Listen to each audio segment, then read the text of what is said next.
Hey guys, welcome back to Open It and Play. This is Mike, and today we're going to be looking at the Order of the Crimson Moon Wolfsbane figure. So this one, if you don't know, he's basically modeled after the Red Jackal from the old British UK series of Action Force. And the Red Jackal, I believe he came with the Action Force version of the His tank, and he's sort of like filling the role of Destro for the Red Shadows, or I think they're just called Enemy or the Enemy, but they're popularly known as the Red Shadows now, which is the name of their troopers. Just a warning again, these are adult made figures or figures made for adults, so age warning of 0 to 17. We have the problem with these figures. I hope that Big Bad Workshop works on this in the future. I don't mind if I give them some kind of pressure because of this. They're doing a great job to make these figures, but unfortunately the figures have a really strange feeling to them. And you can see has not been tested for lead, phthalates, or any other hazardous or potentially harmful materials. I'm worried if these get sold like on the secondary market that some kids are inevitably going to get their hands on these figures. They look like kids figures, so obviously they've got the warning there. They're doing their job for that, but I really hope that they'll improve that quality standard and they'll make it so it's child friendly. So of course I have a child, so I'm biased, but for the good of all involved, I do want these figures to be safe to handle. And I don't want this yucky, nasty feeling after touching the figure. But let's look at the accessories as always first. You can see the guy here in the plastic case. So he's got some really cool accessories, and these guys do cost quite a bit at what, almost $40 a figure, $39.99, something like that, $37.99. I got them on pre-order, so the price I paid was a little bit cheaper, but yeah, they're kind of expensive, but they do go all out with the accessories. So, and just a quick, what can we say, a quick warning, I guess. I did take this guy out of the package once before, so I'm not gonna have all of the things to take off, help get him out of the package. I already removed the little plastic strap thing is what I'm basically saying. Okay, and we'll go with the accessories, but we do have a lot of accessories, so they're gonna be kind of dumped here in the middle. And I do want to be careful. We do have a lot of sort of special effect pieces, which may or may not be breakable. Okay, that's all of the things from here. And then we have this little packet. I think we'll use the packet to sort of set the pace, and we'll go through these first.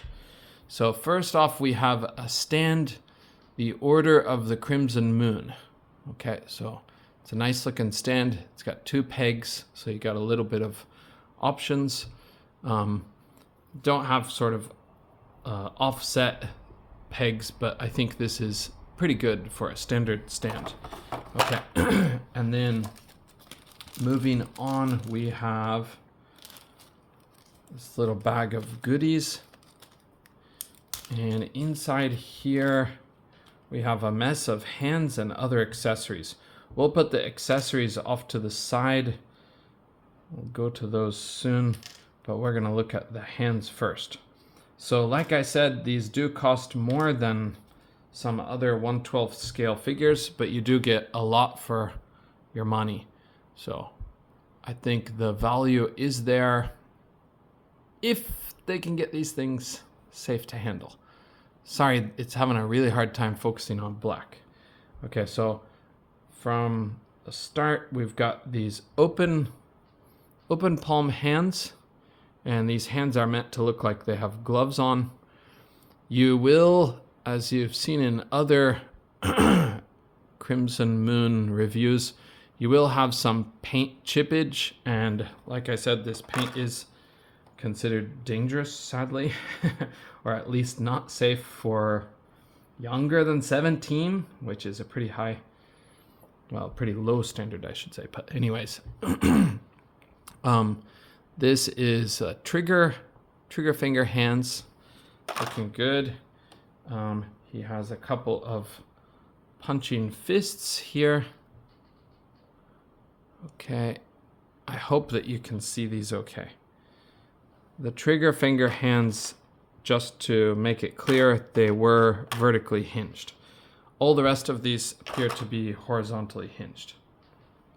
Yeah, one more time, horizontally hinged. Okay, and that's what these look like. Horizontally hinged. These are like gripping hands.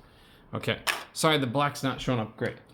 All right, moving on. Oh, no. First, we'll see out of the box, he has gripping hands, but these gripping hands are done in, silver, so they don't really match the rest of them. It's kind of interesting that you have like that variety, but this one is vertically hinged.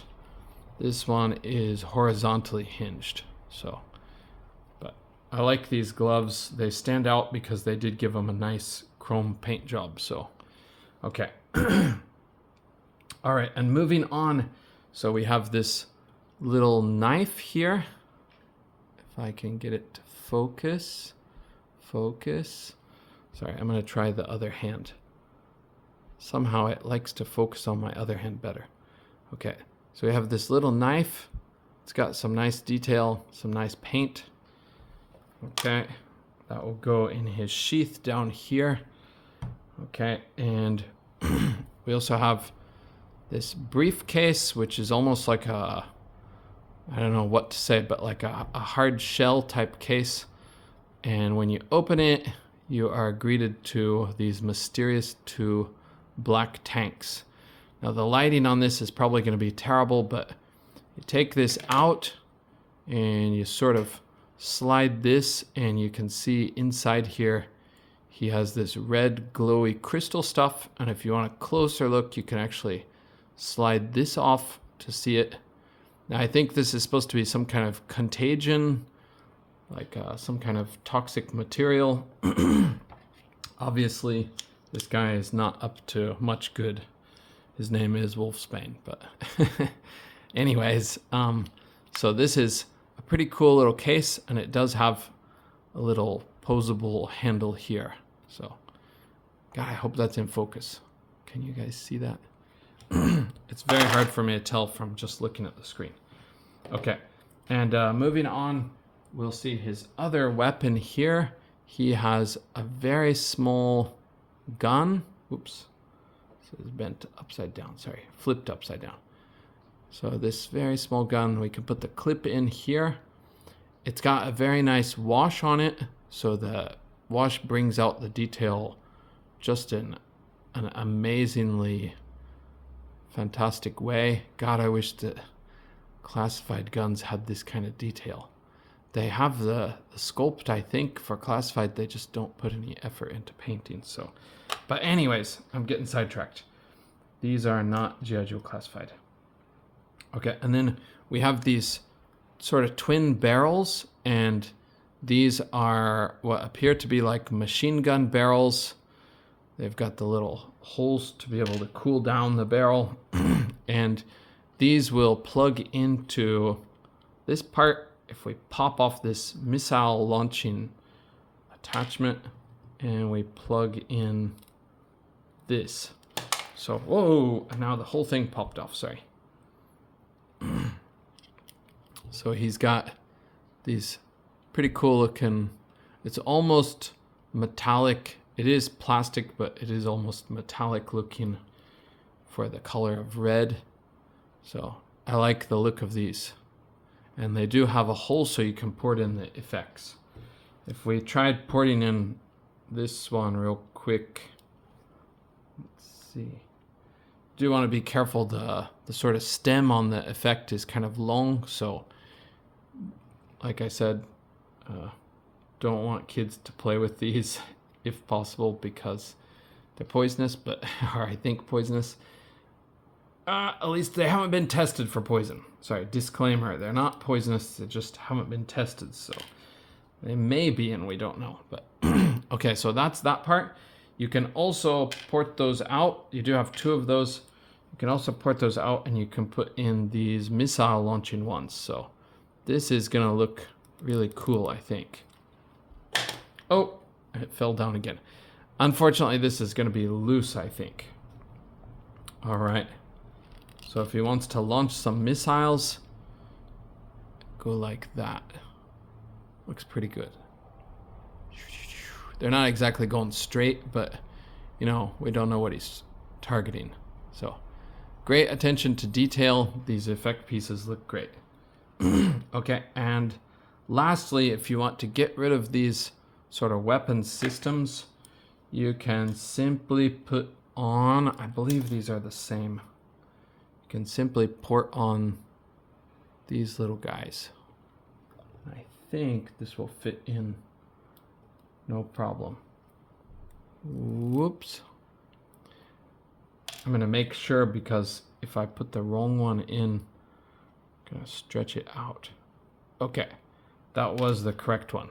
These appear to port in a little bit tighter than the weapon systems, but this is your alternative. So you can put this little thing that has a screen on it. It doesn't have any detail on that part, but oh, his gloves do twist at the gauntlet. So you can have him sort of looking at that. Looks great. Okay.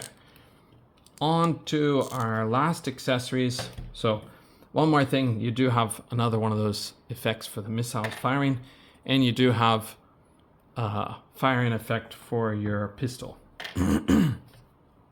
Okay, moving on to his last accessory. Sorry, we'll keep him here. His last accessory is this head, which hopefully you can see. It's a nice mechanical mask. It really gives off kind of Dr. Doom vibes, but I believe Destro is probably inspired by Dr. Doom also. But obviously there's a lot of men in metal masks through the history of humans, but we'll put this off to the side because I don't think I can put it on. I think this is going to be too hard to get on. We'll show you why in just a moment. Oops. Don't forget the smoke effect. Okay. All right. The reason why that we couldn't put that on right now for you to see is because this is very hard to get this neck piece off. I actually tried to play with this and get it off at home. His head is easy to get off, but the neck piece is difficult. And I don't know if you can see in there, but the paint is actually already the paint is actually already damaged on the inner side of this part. So I don't know if I can point at it with my pointer, but we have a little bit of damage inside here. So maybe most people are not going to see that, but it is kind of aggravating. You can't really get this out. I'll give it one last try, and I'll probably break it if it does come out, but oh my god, I got it. Okay, I got it. All right, we can test out that other thing. So I'll put this head back on this neck. Sorry guys, I didn't think I could get it at my apartment. Even though it was very hot, I could not get that to come off. But I hadn't tried hot water yet, but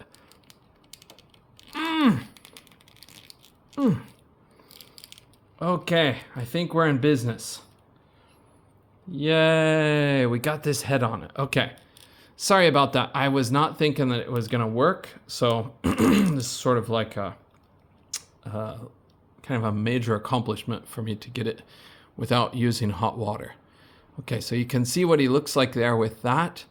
Now, if we were gonna make him into Destro, I believe Destro would not have the metallic gauntlet like gloves. He would have the gauntlet part, but I think he would have normal gloves. But you guys are gonna say I'm not a Destro fan, but I do like Destro. I even have like a statue of him over there, but I can't see it from where I'm at. But I believe he has black gloves usually. Black or red, but maybe black. But anyways, we have these tons of black alternate hands, but we don't have alternate hands for the silver. So I think we're intended to use this guy as Red Jackal. I think Red Jackal probably matches Destro in the fact that he has black gloves. And if Destro has red gloves, I'm so sorry. Or even if he has metallic parts, so metallic gloves. But I don't think so. I would have remembered that when I was a kid. Okay, from when I was a kid, I should say. Let's get a measurement on this guy. He stands at just about here. This is, it's not gonna focus because it's locked, sorry. This is 6 and just over 6¼ inches. Okay, so that's his height. Now let's go through his posability. I'll take it a bit easy on him because I am going to largely use him for display purposes, but we do want to kind of put him through the usual routine. This pops off easily. Put him through the usual routine to see what kind of posability we got. So he can look up plenty high. Maybe not to beat the band, but he can look up plenty high. And like all of these Fresh Monkey Fiction Big Bad Workshop figures, he has a neck that can move down. So you'll be able to flex that neck around kind of like G.I. Joe Classified, but maybe even more so. Okay, and you'll be able to get some attitude out of him. But the attitude part is a little bit trickier, but this kind of fits a little bit loose, so, okay.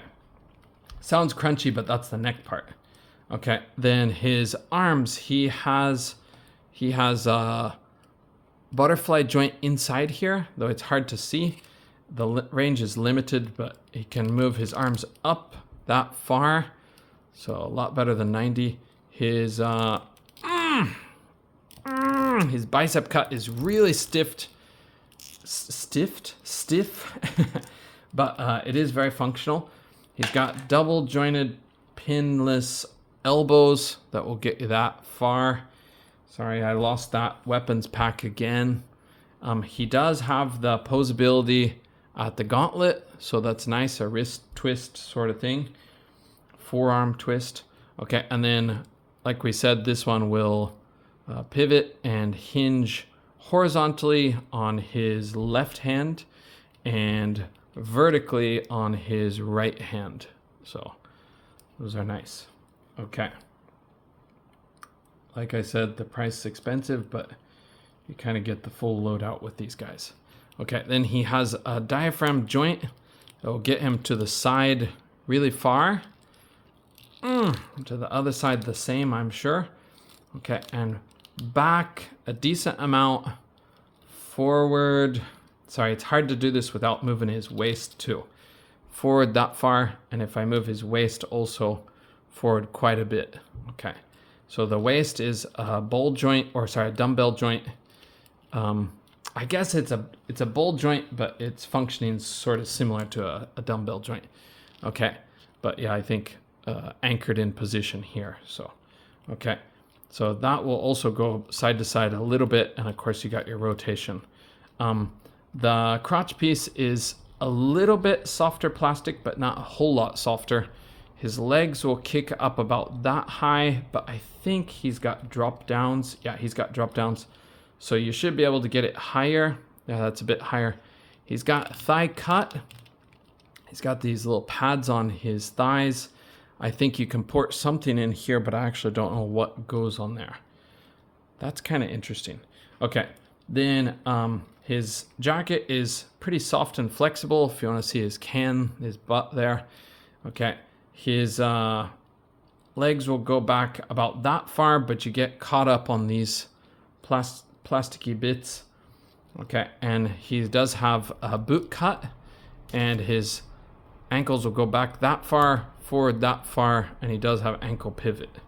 Okay, so He's got a lot of flexibility. He's a really well engineered figure, and he's a really nice looking figure. So let's get a measurement on him. Sorry, I was putting him in a pose, but I shouldn't do that. We gotta measure him first. No, I already measured him. I'm sorry. I did already measure him. I was gonna say I'm putting him in a pose, but what am I doing? I gotta measure him. I'll keep him in a pose. I'm sorry, I don't have any guys on hand to compare him to, so we'll just put him in a pose and call it good. Okay. There he is. He's checking the time. Is that exciting? He's checking the time. Oh my god, I'm late for a big meeting with the other red shadow guys. Okay. Anyways, sorry guys. Thank you for joining me for this look at the Order of the Crimson Moon's Wolfsbane, aka the red shadows, the enemy's red Jackal. And I hope to see you in the next review. Take care, and F ice. F fascists everywhere. Bye for now.